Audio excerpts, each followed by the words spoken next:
Namaste and welcome to this episode of the Festival of Bharat with me, Pujita Krishna. I'm honored to have with me today a very erudite scholar and a tantric practitioner, among other things, Acharya Dr. Sthaneshwar Timalsina ji. This talk should be informative and serve as a peek into the esoteric philosophies or sampradayas of the Hindu culture, or aspects of these that we may hear about often but have little or no understanding of. Before we begin this talk, just a little bit about Acharya ji and the tremendous expertise he has on various Hindu sampradayas. He's the founder of Vimarsha Foundation. From Nepal originally, he was trained, consecrated with Sarvadhikara Sarva Samrajya Diksha and authorized as Saivacharya within Nepali Sarvanaya order. He's a scholar in Vedas, Nyaya, Mimamsa, Vedanta, Shaiva Siddhanta, Trika, Mahartha, and other Shastras, and a tantric practitioner. He also received academic and philological training in Mahendra Sanskrit University in Kathmandu and Sampurnananda Sanskrit University in Varanasi, as well as in the Martin Luther University in Germany, where he acquired his PhD in classical Indian philosophy.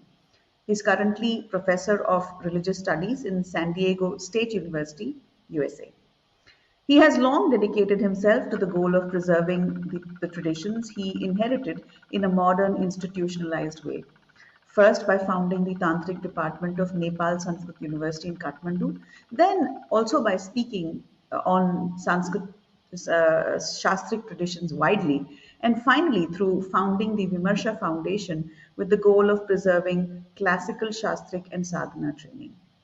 Welcome, Acharya ji. It is such an honor to have you with us today.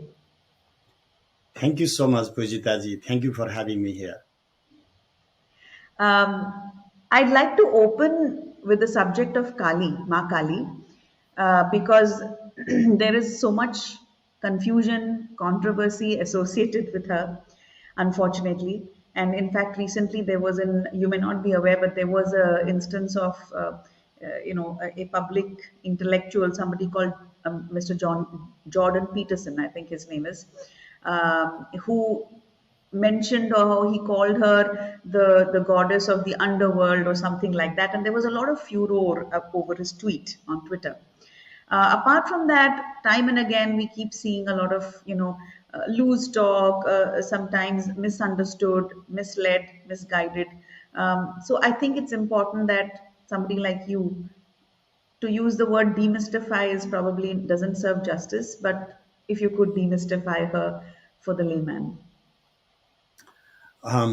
I honestly didn't know this recent whatever uproar or the controversy, but I'm so used to these controversies, starting Indiana Jones, Temple of Doom, and Yes. it's a long history. There was just like I think a missionary around 17th century, Abbe Dubois, uh, going to India and just coming back reporting how demon worshippers the Indians are. It is the same trend. It's in a new language and new color, but the ethos, the heart, the essence is the same. That Hindu culture is demonic and needs to be denigrated and cannot be compared with Christianity, the culture of the civilized people. And there is no wishy-washy going around. It's a heathenization of the other. That the other, being the Hindus, the colonized people, and the force, the brutal force of imperialism that has gripped even today to how we worship, even not just how do we live our, how do we breathe our air, and it's a problem in both fronts. One in the practitioners level, but also in the academic front, because how these perceptions are built is in broader academia, like how the scholars teach and how from those scholarship come the journalists, come the writers, come practitioners even, and then it becomes generalized. So What happened, Pujitaji, is after coming to the West, very new to these trends because I'm just trained shastrically, and even in Germany, my work has been just to translate and analyze shastras and not really think about all these social flares or events. Um, from the way we used to study in Gurukulas, these are not scholarly matters. These are just some journalism and public political stuff. In Shastras, we deepen our understanding and we explore categories and we have some rational debate. But the way these cultural um, misappropriations and misinterpretations have been like a mainstream in the contemporary society, we cannot ignore as scholars that this also falls under our duty. And yes, I'm writing. One of the things that helped me change the direction, to tell you the fact, was after 2009 publication of my consciousness book. mm, Mm. I decided that I am going to write on images, particularly on Kali images, because um, when I say this is wrong, and I have to show them then what is right. What is right? And when I tell the students this is just like not the material to read, I have to give them what to read then. And I had to really work hard to find theory, because one imagery of Kali requires a book length conversation that needs tremendous time. We need a lot of scholars to address these things. And yeah, there is a systemic assault in culture in a global scale, but there needs to be multiple front to address this. And Mm. yes, in the popular media too, but also we need a serious scholarship to go deep into Kali practices, Kali traditions, and also as at large, Hindu society also needs to kind of wake up from being just apologists, because most people, I'm blunt about it, most people shy away from like speaking out Kali, for example. Who can you find most devoted to Kali worship than Ramakrishna? And tell me how many of the Vedanta Society temples do actually worship Kali today? And how many Kali statues or images you can actually find in today's like Vedanta Society? So we have, it's just an example, but we have systematically sidelined Kali, and so we have to have, in my opinion, a broader understanding of bringing the best out there. There's so much of depth in philosophy of Kali. I can go on and on, but I'll come back to this question again, because Yes. I'll let you address more questions. But yeah, there's so much to talk about, and I cannot have enough time to talk about Kali. But yes, we need to give the proper interpretation too, because we say this is wrong, and then people have the right to ask what is right. Then tell me what is it then. And So, also, so for many Kali people, like Kali worshipping, we are assuming that there is only this Kapalika type, Agori type practices, and this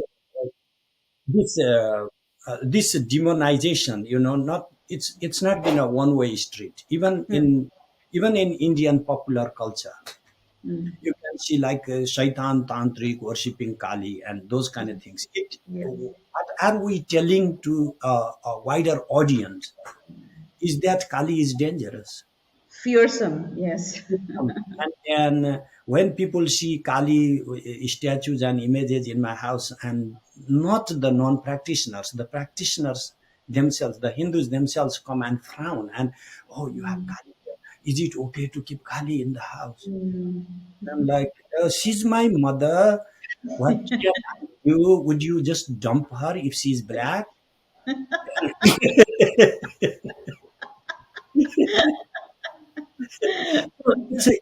It's nuanced and it's layered, and we have really. work from different fronts to address this. So, Acharyaji, I mean, I know it's a very vast subject. Just listening to you, I can understand that it's not something that we can tackle in maybe half an hour or 20 minutes. But if I were to just as, if I were to play the role of a common layperson and I want to ask you, let's say the bloodthirsty image of Kali, or the idea that Kali is bloodthirsty. Now, is that a correct idea? Is that a right idea? Or is there, I mean, how would you counter that? So the what happened, Pujitaji, is we are stuck to one particular agora image of Kali. Hmm. There are many Kalis. Like in Hmm. the Kashmiri Krama, in one particular wheel of an Akya, there are like 12 Kalis. And let me give one, the Rakta Kali, for example, red Kali. Or we have in Kathmandu a shrine of Shweta Kali, a white Kali. White Kali. Ah. And so, Kali does not necessarily mean black color just because we are, and that is why number one we have popularized one particular image, and there are so Hmm. many other images. But yes, why blood?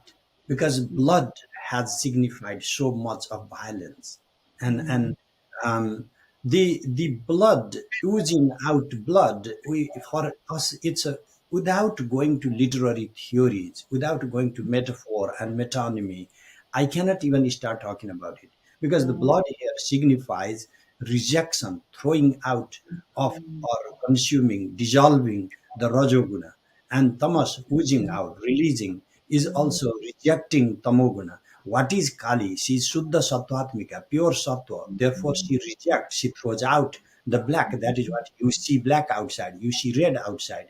You do not see white because she is pure Sattva. And I'm not saying something off my head. I always do some shastra base for everything I say. It has to be based on shastras, and that is how the shastras have interpreted. So because Kali is Shuddha Sattvatvika, she rejects that. But why is there violence depiction? There is violence in the outside world, and that is the mirroring. But she's not violence. She's pure consciousness, Shuddha Chiti. Pure. She is what is Kali then? Kali is pure consciousness. Kali is Parabrahma, Swarupini. So we are not reading those texts, those references. So we are distorting. There is violence in the world, and how can we go from the apparent violence, apparent chaos? The world is chaos. That is what you see in the form of Kali. There is death in the world. That is what you see in the imagery of Kali with the skulls and everything. That is a depiction of death. So there is death, no denying. There is death in the world. There is violence in the world. There is a lot of rajas in the world. Kali is always standing or dancing. There is a lot of dynamism in the world. But then you need to go inward. And within, then you have to read some Kali text, some Krama text, some Mahartha text, and then you will see how Kali is a gradual progression from the externalized field to inner state of the mind to pure consciousness. So, and these imageries are made. There is yet another dimension. When I researched on how the visualization works, the starker, the more graphic, the more bizarre the image, the more it captures the mind. So it was made for people. What is the real image of Kali? Kali doesn't have any real image. She's all the possibilities. She's every single form. Every manifest form is the image of Kali. But why are we focusing on this? So that it sticks to our head so much. Look at Ganesha image. Make a little beautiful, lovely boy, and then we forget. He has Ganesha with the elephant head. We never forget because it has this bizarreness. It has this Yes. uh, rarity, like a uniqueness, and then that makes it like a contrast that gives not even anticipated type black and white contrast. That gives like unexpected kind of contrast, and then our mind cannot even get out of it. That so these imageries were coming in the visualization of the sages, in which they sapped with the mantra, with the experience, and then are meticulously crafted also in the Mm. process of various people meditating upon these and refining their own meditation. Because in my own meditation, I may see one image, but then there is a constant refinement. Even in yoga, yogic process is not like a one step realization, it's a constant realizing. And then, therefore, there has been many refinements in the imagery also. But you can't say, why is she black then? That is so racist to even think about it, like, why should gods and goddesses be white? I mean, can we, and then they would even say, why images? You are idolater, so shall we just go and defend ourselves accordingly, like become Arya Samaji and then start saying, oh, image worship is bad, because they say, Idol worship. yeah, so because they say that it is idolatry, and therefore we should reject all of these. And this is the kind of apologist attitude Yes, yes, that has harmed more. That more. we have to be able to embrace what it is, but at the same time we have to be willing to learn to the depth of what we are defending, because otherwise we end up giving a bad impression. Our defense should not be guided by some type of fanaticism to love culture. Our defense should be guided by truth. We have to stick to the truth of the tradition and the shastras, and then defend the culture on that basis, not because we love it, because we have to be open to have a conversation.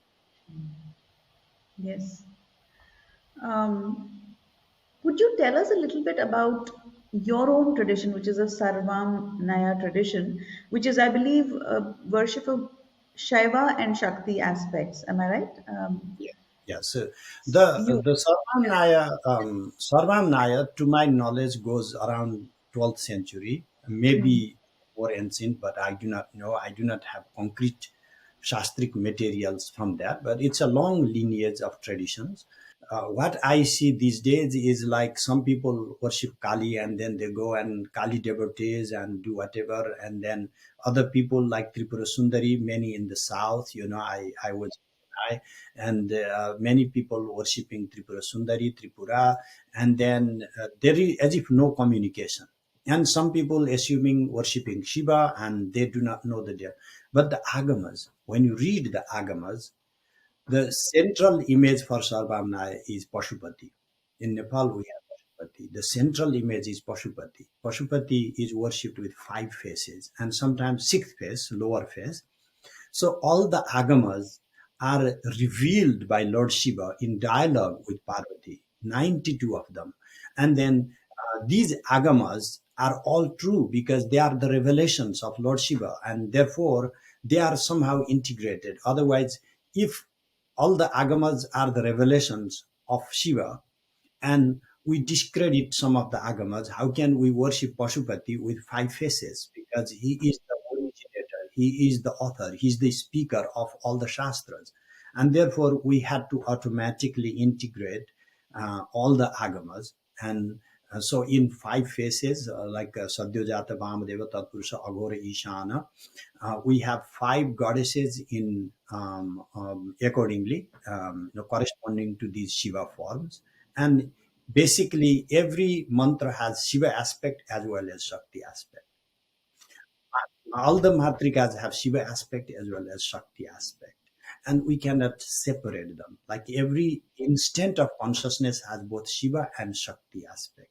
Materiality and consciousness are not to be separated. It has Shiva aspect and Shakti aspect. So therefore, it is a it is a universal form, all collective, and we rely on that, and that is our central ethos for Sarvamnaya.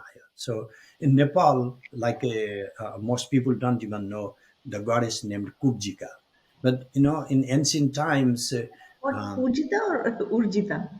Kubjika. Pujika. Acha. Yeah, Kubjika. So this is not any popular deity, but who is Kubjika? If you want to know, then you have to go to many of the original agamas like Kubjika Mata.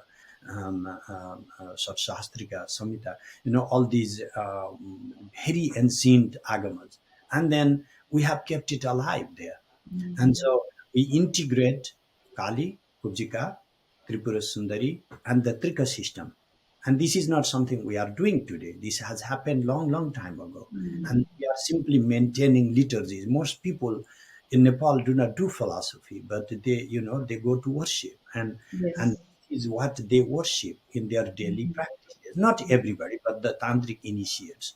And Yes. so this is an integration, not either Kali or Tripura, it's both. And there is a system, there is a krama, there is a Mm. diksha krama. One does not get like all every diksha one likes randomly. One has to complete one course to get to the next and the next. So this is how we kind of instruct for the practitioners. You can discuss philosophy anytime; it doesn't matter. But as far as practice is concerned, there is a gradual progression, and Yes. therefore people who are randomly picking tantra whatever they like, even these days gurus randomly teaching whatever they like, is hurting more than actually helping. And Helping. so there is a system, there is a system to give a gradual progression for beginners from starting ground zero. And we Yes. are forgetting. So Sarvamna is that system to gradually educate people in all the agamas and train them to practice. I think the problem is that people, as even in India, in Bharat, we are so westernized that we place the intellectual aspect far more superior to actual practice. So people don't want to do the practice, but they want to philosophize everything. I think that's the trouble, even with Tantra. Yeah, yeah. So with tantra, this was not happening till like even 50 years ago. With the Vedic practices, the core philosophizing happened long, long time ago. But for the people doing tantra, they were just mostly interested in rituals and practices. Rituals. But what is happening in the modern times? People like to talk about everything, and Hmm. philosophy gives that talking point. And Correct. the the good thing is we need to learn philosophy so we get the deeper meaning of it. But the bad thing is if these things just turn into yet another talking points, then we completely lose experience because these talks and pure philosophies do not give you experience. I've read so many philosophies, and philosophies are for intellectual broadening our horizon, but for experience you have to go to practice, and that involves rituals, that involves yogic exercises, that involves breathing exercises, that involves mandala worship, that involves mudras, the gestures, that involves a wide range of what we call practice. And without that, it's like you are in dance. I mean, we can talk like I can, if I start writing on dance philosophy, I might impress some dancers, and most likely I may write better than most of the dancers. But then I don't even know a single move, and Correct. then what is the point of dance if it's just talking about yet another And you philosophy? can't do it. So this is what to me tantra is like dance. So and tantra does involve dance also, mudra, That's what are mudras. That's what I want to come to next, Thaneshwar Acharya. That's my next question. My question is, you've written, and I've read that article, and frankly, there was so much in it that was difficult for me to understand. But as a dancer and as somebody who deals with mudras and gestures, could you tell us a little bit about tantric rituals and the association of gestures or mudras with tantric rituals? And you said something that made struck me. You said that in the context of the mudras within the tantric system, it goes beyond the binary of signified and signifier. Like this, even the meaning of meaning changes. So for everybody, the meaning of a mudra is this. That people understand. Okay, this is Yeah, this is mrigashirsha, it's a deer. Or yeah, if I say this is pataka, it's a flag. People understand that. But you kind of say that it goes beyond that signified meaning. So can you explain yeah. that a little bit? Of course. Let's start from the body. For dance philosophy too, a dancer is expressing her moods through her moves. is saying something through her gestures, and the audience is experiencing going into bhava by following her gestures. So the dancer is using the gestures and her moves as language. But who is the dancer? That body that is dancing, that is the dancer. That's It's not that the body is like a car in which the dancer is sitting and then playing some kind of video game. There is no separation of the body and the dancer. Dancer is the body of the dancer. And so what she is suggesting is not different from who she is. The dancer is also the language that she's expressing. Her moves are language, but she's not different from her moves. She's depicting some gestures, but she's not separated from her gestures. Yes.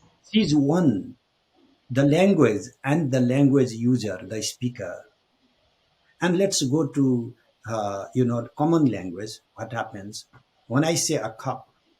A cup is where you can pour tea and serve it.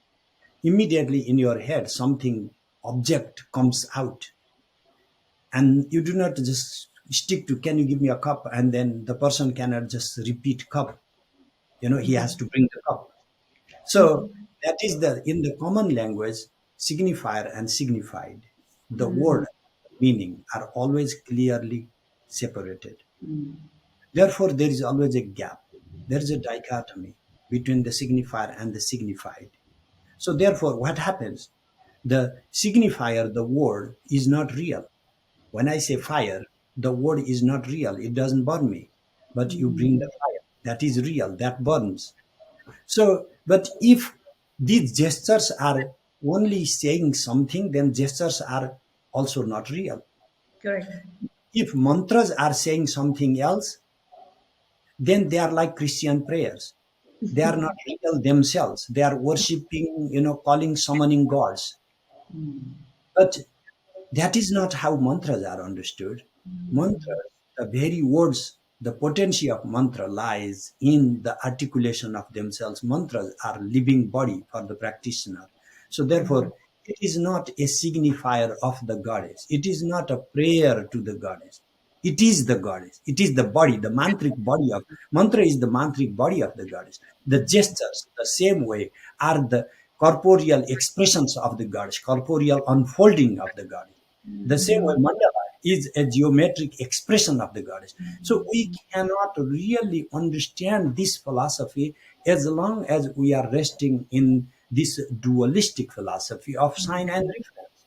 So, because this comes from the non-dual understanding, and as a dancer, you can see how your body is not just a show; it is you too. You Yes. are not just a piece of appreciation or something. You are Yes. throwing yourself out to be an object, but you are not just an object. You Yes. are also subject. So Yes. therefore, it is both. And therefore, in many places, we play both subject and object. And that is what I want to say. The gesture is not just some kind of signifier. We have to go deeper. We have to go to the level of non duality to understand what exactly is happening. Because why should just me making this gesture or that gesture or this gesture should make a difference in my moods? If these are, and then why articulating particular mantras depicting like invocation deities, like giving the seat for the deities, and these we are depicting like purification of objects. We are Yes. displaying different gestures and offering like with these different mudras. So this is a level of communication that a sadhaka is doing, in which he's making his body both as subject and object, both he's expressor and also expressed. I am an expressor, I'm a speaker by displaying certain gestures, but I'm also expressed language because I am becoming the language when I The am the language. gesture.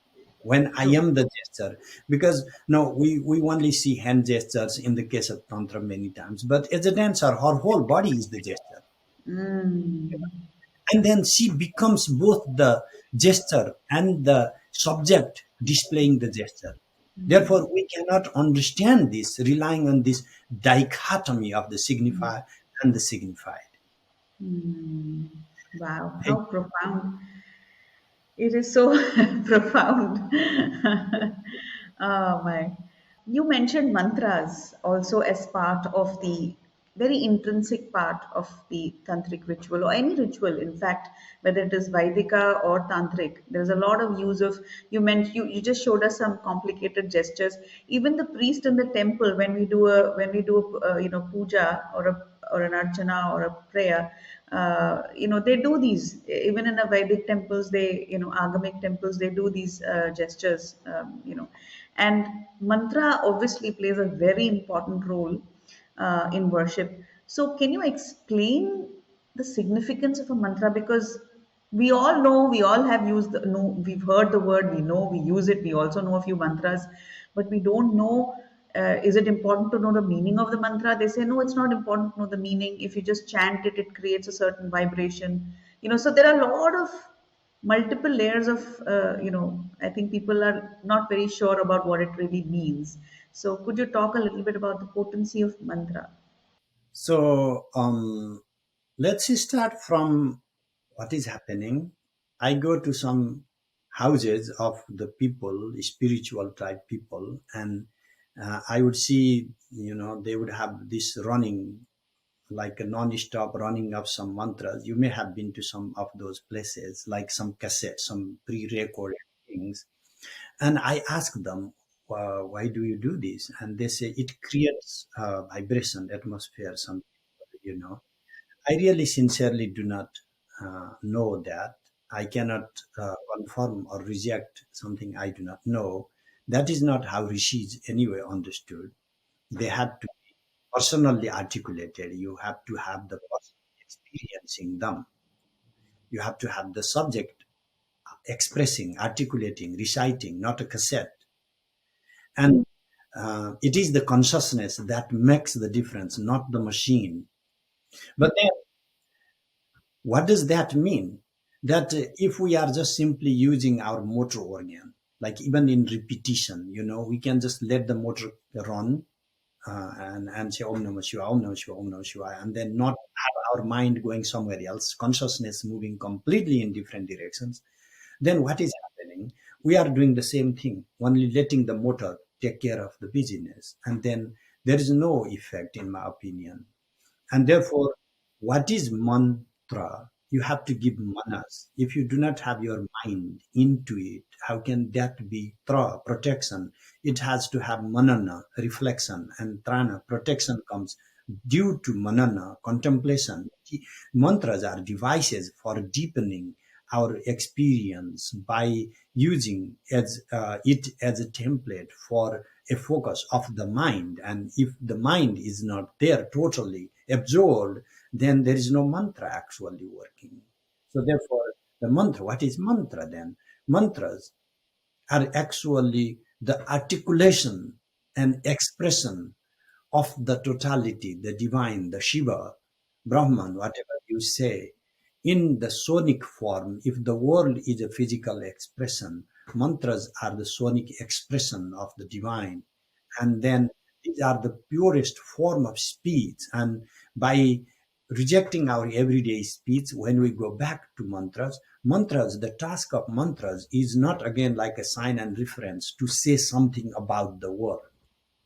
How can mantras guide you to your inner self if they are also expressing in a sign and reference system something objective, something out, something external? Their job, their task is to take you inward, and therefore you cannot use mantra as just another language. But that doesn't mean mantras do not mean anything. The whole concept of meaning itself is different here. These the layers of signifier and signified again. But so a mantra, for example, the mandala behind has its own mantra. So the mantra is not a signifier of this mandala. Mandala a is a visual expression of that consciousness. that experience. Mantra is the sonic expression of that bhav, that experience. What is primary is that experience as such. So, by articulating mantra, by visualizing mandala, what we are trying to do is to brood into that consciousness, to that state, that bhav, that mental state. So, if we are like a, if you are a classical dancer and you are depicting something very deep, and there is a child, next to the parents, and just looking into the jewelries that the dancer is wearing and the glitters, and then he's just clapping for the glitters. You can say he's getting it. He's not able to appreciate the depth of all the gestures and what is being expressed. So if we just stick to the glitter of the most external layers of the mantras, then we are like appreciating, like the child looking at the glitter of some of the jewelry. Glitter. Interesting. Very interesting. And we also have the concept of vak, speech, right, being a very divine aspect. And they say vak. So could you speak a little bit more on vak, the concept of vak as being a But form of there is divinity? There's a very good scholarly book on Vats by Andre Padu. It's a scholarly work, but what is Could you Vats? repeat the name of the author, Acharya ji? Andre Padu, Okay. Padux Padu. He Okay. was a French scholar, passed away a few years back. Okay. Um, so this Vats, Devim Vatsam Ajanayanta Devaha Tam Vishwarupa Pashavo Vadanti. It's a Vedic mantra that the gods gave birth to the Vats, and only the beasts, those who are ensnared, they think of her as the external manifestation. So, to recognize the external manifestation of the speech and to fail to recognize the inner vibration, Yeah. that the Veda is saying, Pashavo Badanti, only the Pashus, animals, True. think of that as the Vishwarupa, the externalized form. So this divine speech, it's the sonic vibration. It's the first of the creation. Before this manifest world comes into being, there's only the divine pulsate. So what is divine is pure consciousness. Pure consciousness starts pulsating, vibrating, and then that vibration is mantra. That vibration is the sonic expression of the divine, and then that speech transforms into materiality, assumes the material world. Therefore, there is a frequency in everything that is manifest. Every leaf in a plant, every atom, everything has that vibration, and then all the vibrations end up in these ripples, the sonic ripples, the cosmic ripples, and that is what the rishis are talking about, the basic resonance. And then but you cannot avoid the subject, and it's not like a dead inertia type waves. This is the resonance of which somebody is expressing and experiencing. So this is the songs that the singer is singing, but the songs are not different from the body of the singer. Like in the case of dance, it was easy. But when we say song, then we can separate, immediately songs are outside of the singer, but Correct. it is the whole thing is happening within the singer, within the dancer. Who is the singer? Mother Kali is the singer. Who is the dancer? Mother Kali is the dancer. So Mm, this, the expression of the world is happening within her. right. Going back to our discussion on, you mentioned Shaiva Shakti principles and how they come together in your particular sampradaya. Um, can you talk a little bit about Trika and Kashmir Shaivism? Why is it so different from, or it's always considered a little bit more esoteric from the commonly found traditions of Shiva worship, say in the south, for example? How is it different? And like, could you tell us a little bit more about Kashmir Shaivism? Honestly, to me, it's not that different because the original founders of the Trika, what we are calling now, are deeply impressed, learned, extracted from the Siddhanta texts, and there is no real Siddhanta or Trika kind of separation when you go back to Agamas. Acharyas have not rejected the validity of pramana of one agama over other. Yes, what happens is in the Trika system, we see the primacy of non-dual experience. We get to the depth, like in the deepest layer of philosophy. It's also a gradual progression towards, like when you have one philosophy and then it gets more and more and more refined. So if the original agamas are the mind, then the Trika system is the refined 24 karat gold, and then we like to separate the 24 karat gold from the gold mine, but it is foolish to think that the gold is something completely separate and comes from nowhere without the gold. If we do not have all the 92 agamas, we do not have the trika system. Just like if you do not have the gold mine, you do not have the gold. Gold. So you cannot underestimate the gold, but you should not underestimate the mine where the gold comes from. So can you explain the gold to us? What is this gold, the concentrated gold that has come from the mine? Okay, so this gold relies particularly, in the esoteric plane of the Trika divinities, para, and apara. But if we set aside these liturgies, what we find is this profound singularity of Shiva in the most pristine philosophical way, an expression of non-duality where Shiva and Shakti are inseparable. The most common example is light. The light reveals itself. We do not need a separate light to reveal the light. But then, in the sense of a common light, a light does not know, is not aware that I am light. So, in the case of Vedanta, Vedanta also says that consciousness is like light; it reveals itself. But then there is no I am light type awareness, and that I am light type awareness is given in Trika system to Vimarsa, the credit to Vimarsa. So Vimarsa makes it aware. So Vimarsa, I chose the term for the self-awareness of one's own light. And so we have to have the awareness of who we are and what we are. And this type of awareness requires a reflection backward to reflect on one's own luminosity, one's own prakasha. And that reflecting backward of one's own luminosity is what Shakti is. So there is no separation though, because every instant of light is also the reflection of its own luminosity. There is no separation between Shiva and Shakti. Therefore, we call it Abhina Bhava. Abhina, Bina means without. Bina Bhava means we stay without. Abhina Bhava, one cannot stay without the other. And that is why we call samarasa, mingled together, harmonized, one synchronized, complete symmetry. And so this is why Shiva and Shakti are viewed in this absolute singularity, and why this practice, like in the South, a lot of focus on Shiva and not as much on Shakti.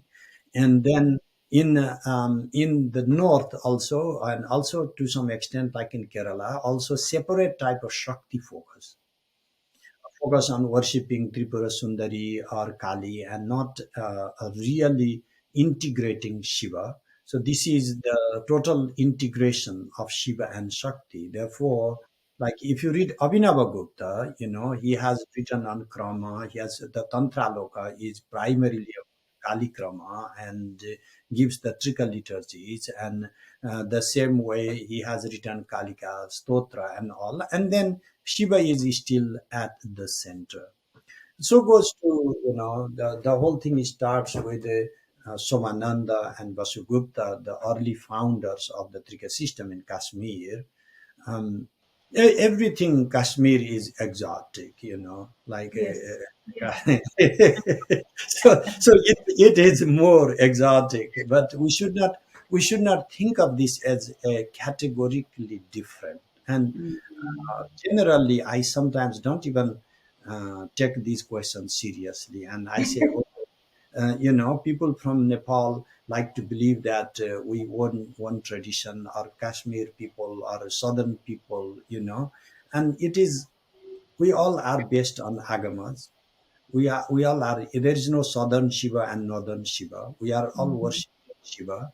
There is no southern Kerala Kali and Nepal Kali. We are worshiping Kali in different forms, and so we have to have the this much of understanding of the tradition, and that will help us resolve. And but this philosophy is superior to that philosophy. How can you pattern all that? And that is the kind of question I hear.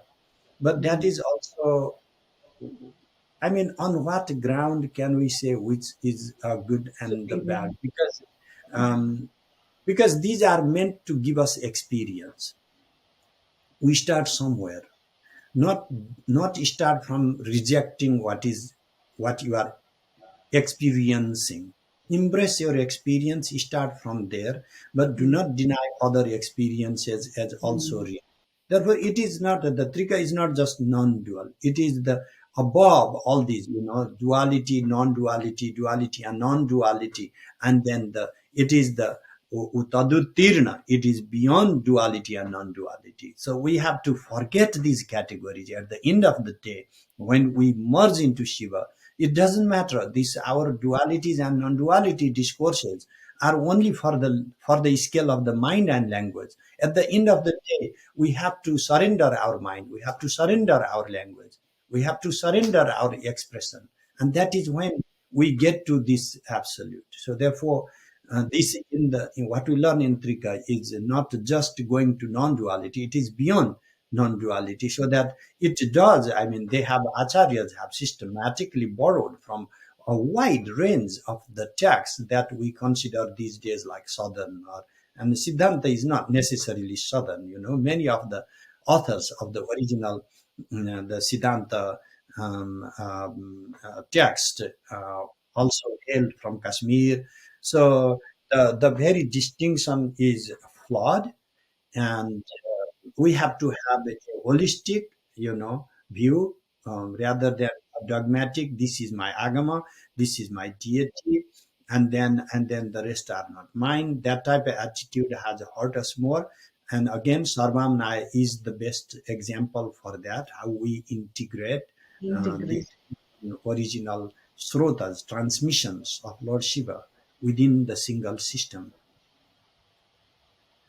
Absolutely, Acharyaji. I think the trouble today within the Hindu fold is that it's nice to have diversity, but to get too caught up with all that and to say or lay a claim that my way is the better way or my way is the only way is like becoming the Abrahamics, right? It's like becoming like them. So, It's like why the without the one of the fundamental principles of the Shakta worship in particular is you cannot worship a goddess without having a mandala. She always has yantra or mandala. Have you seen anywhere a goddess worshipped without a yantra? no. No. Every time a goddess has a yantra. And you cannot, by the way, have a yantra with a single deity. One yantra has like at the center the main deity, but then the triangle has other deities, and the eight petals, for example, has more deities, and the square gopura has more deities. It's always the case. Therefore, you cannot worship the goddess without embracing multiple divinities. And one of the problems that has hurt also the Hindus is when we look for some kind of monotheistic type of expression, Yes. one God type expression, we lose the luster, we lose the originality, and we miss the point that the many and the one do not make a difference. One has always the capacity to be many. The Many. bindu, the center, expresses itself in the form of a mandala. The whole mandala comes back to all the divinities are as real as the central divinity, and all the Mm. divinities are the emanations, expressions of the Emanation. central divinity. So therefore, Mm. one and many do not create a dichotomy here. Singularity is the plurality, is the singularity. And therefore, in mandala worship, we start from Bindu to Bhupura to Bhupura to Bindu. Single becomes many, and many Many. dissolves back into the Too singular. single. Mm.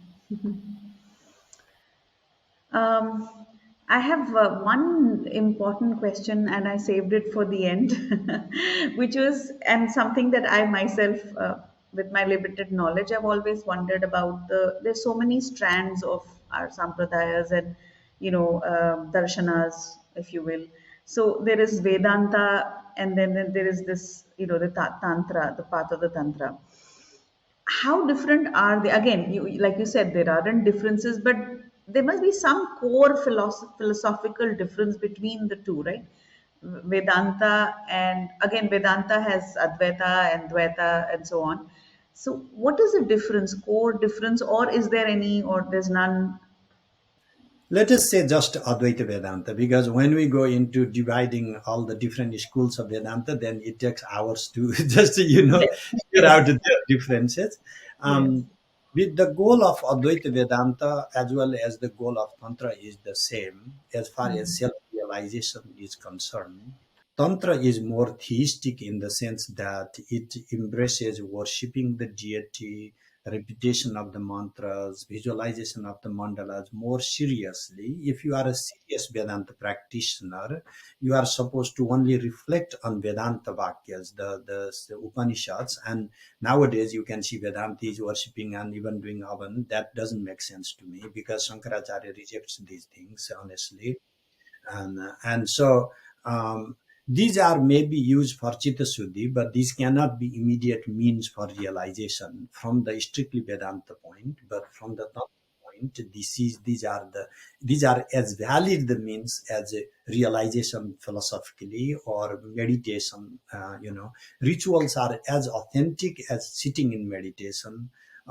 Chanting is as authentic as doing philosophy. So that gives hope for all the startup of people, not just only those who can do philosophy.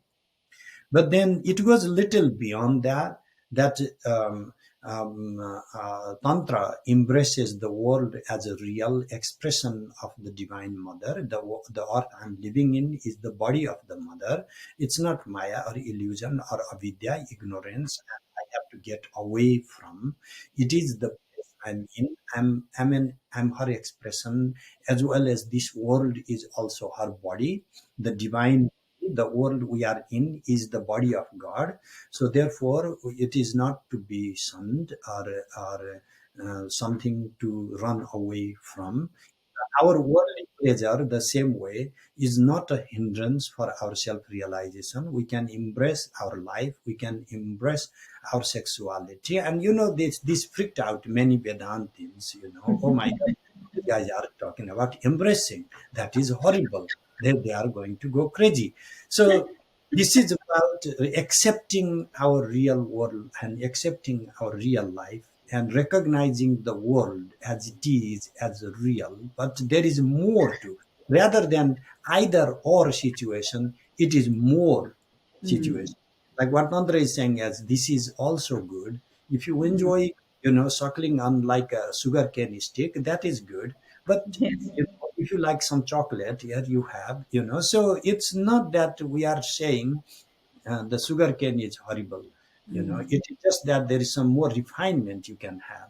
And then, but it comes from the same world experience of sugary taste. So the Mm. world is not the antithetical to sweet taste. There is sweet flavor in the world, but you can refine your palate and go to some deeper experiences. And that, like if you are a refined dancer, you would know that everybody dances, and then a refined dancer takes like 12 years of toil to learn what it is. So there is a different, and very few people understand the difference. You know, Correct. there's just like everybody sings, and there are some actual real singers who Yes. have like a decade of training.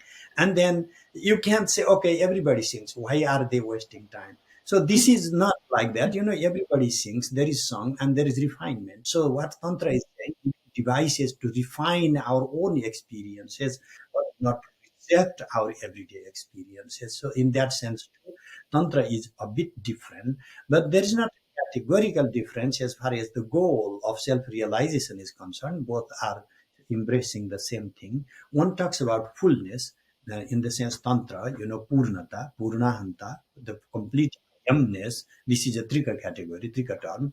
And then the Vedanta mostly talks about Brahma realization. But as far as the Sat Chid Ananda as a description, that matches both the, you know, Chidananda is the way we describe Lord Shiva. Also, that is category in Advaita Vedanta. So there are like a common aspects, and in some regard, particularly in the modes of practicing, there are some differences.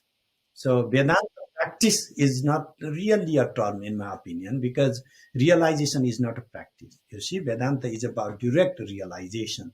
And this is a very high form of teaching, actually. I'm not rejecting Vedanta, but people who are not in, like, once you hear Aham Brahmasmi, I am the Brahman, and you don't get realization, what to do? Keep repeating that.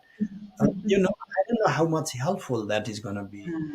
So So, you're saying without practice and without having experienced that Aham Brahmasmi, just saying it will not help, is what you're saying, without an yeah, actual practice. yeah. So my point is, Tantra gives you the path. You have Mm. to walk that path. And then if that realization happens in the way the Advaita Vedanta describes, so be it. But that is not the only experience out there.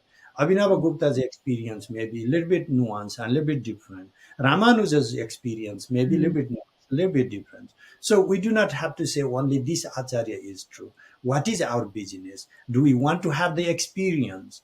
Or do we want to stick to which particular dogma is good to defend? You know, the people who are not really doing the thing is the people who are jumping to defend, you know, and not actually giving enough time to experience for Mm. themselves.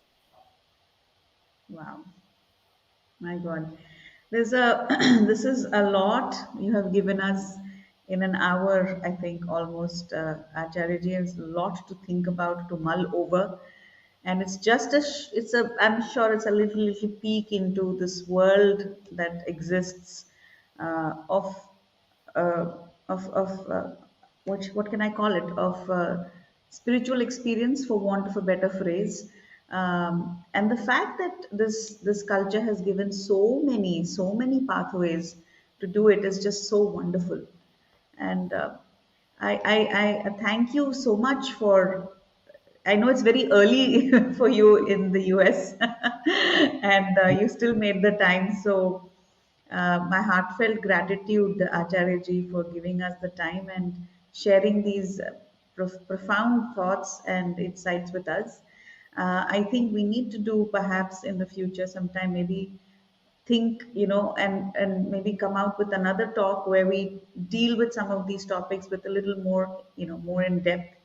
That would also be very nice. And would you like to say something for the closing, or Yeah, thank you, Pujita ji, for having me here. This is such a wonderful opportunity. We have an obligation to speak the truth. Every individual has that obligation. You know, why do we have the speech if we do not use it for defending the truth?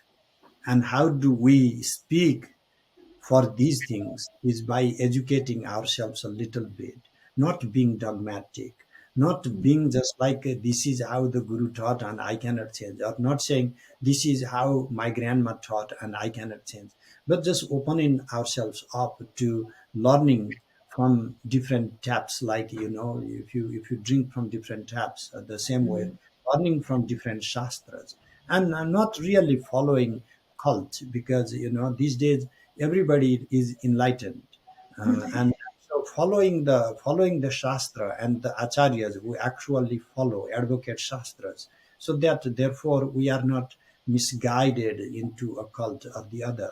And so where our defense, where our learning should come from is from our experience. And how can we get to experience? By actually study. That is where we start everything. And I know you have been doing tremendous job to reaching out to wider audience, educating them in a mass scale.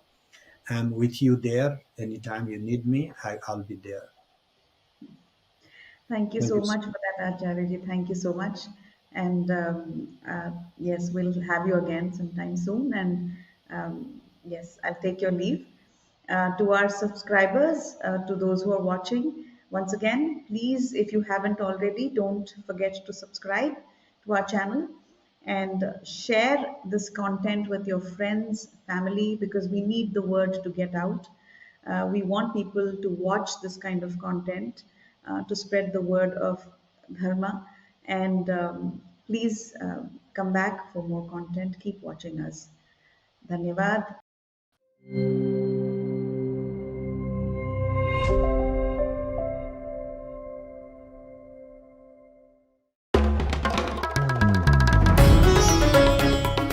Namaste. We hope you enjoyed this Chitti Media content. Please remember to subscribe to us and switch on the notifications for this channel. For our other social media links, more content, and to support our work, please visit citti.net. Dhanyavad. Namaskar.